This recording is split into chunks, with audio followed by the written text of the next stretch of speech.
We are the European Trade Association that represents the online marketing, research, media and advertising industries. I'm here today at this event to speak to the audience about the challenges we face as an industry with upcoming legislation. Our sectors have been very good in structuring products in a way that we would avoid very strict rules, and we did it in a very good manner because usually it is about whether you want to know who a user is or you don't want to know who a user is. And because we have developed a market where it doesn't really matter who the user is, we were able to manage this without really asking for your email address, your street address, and so on. Now, the European Commission has proposed some legislation to update today's law, which would then suddenly make it much more difficult for all of us to do business. The one side, all this data which today we deal with as an anonymous databases would be then suddenly personal data, and suddenly we would need to ask a user whether it can process the data and to what degree and for what reason we could process them. There's also another law that says that we wouldn't be able to do what they call profiling, and while you think profiling is maybe something that the Belgian Secret Service does, or MI6 or other secret services, the Commission has a very wide scope of its definition on what profiling is. So normal advertising activity would be falling under this provision, and suddenly you couldn't do this anymore. So the question really is, how do we want to maintain a European online industry? And it's not more and it's not less. And so this is what I will be speaking today at this conference. You have a web analytics company, and suddenly you would need to ask on the website of your client people to consent for their activity to be measured, whereas you have no interest going back to that user. That might seem surreal to you, but this is what the legislator plans.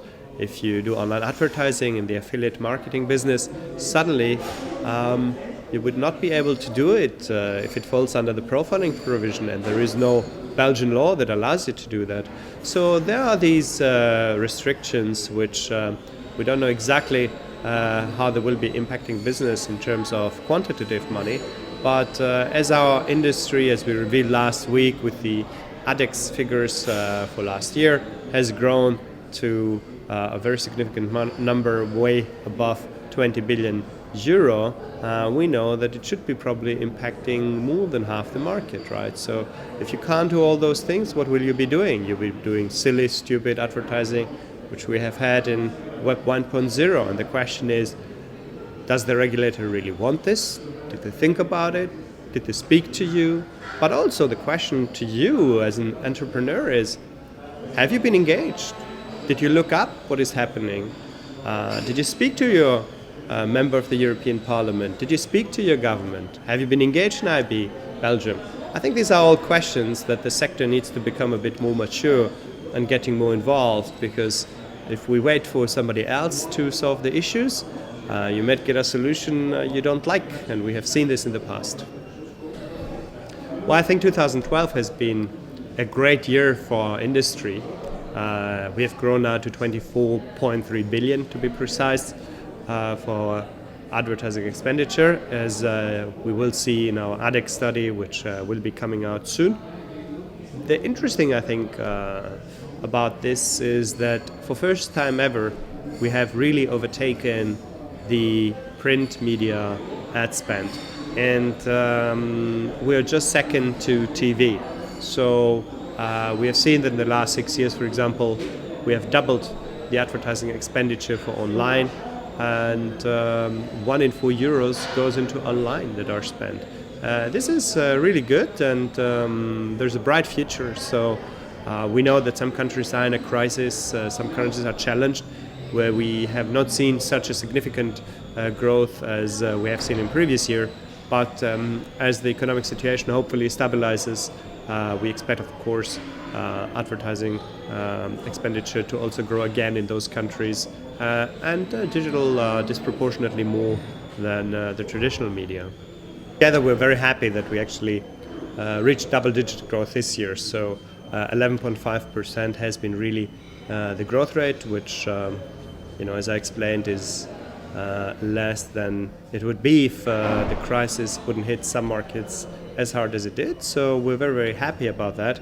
If we look in the different segments, again, search has been very strong with 15.5% growth, and followed by display, which has seen roughly 9% growth. Followed by classified and directories, which grew 6.3%, also somehow indicating a bit the decreased economic activity in some crisis markets. Altogether, a similar trend as we had seen last year in terms of growth. So very good news for our sector, increasing, and I hope also that the figures for Belgium will be better next year.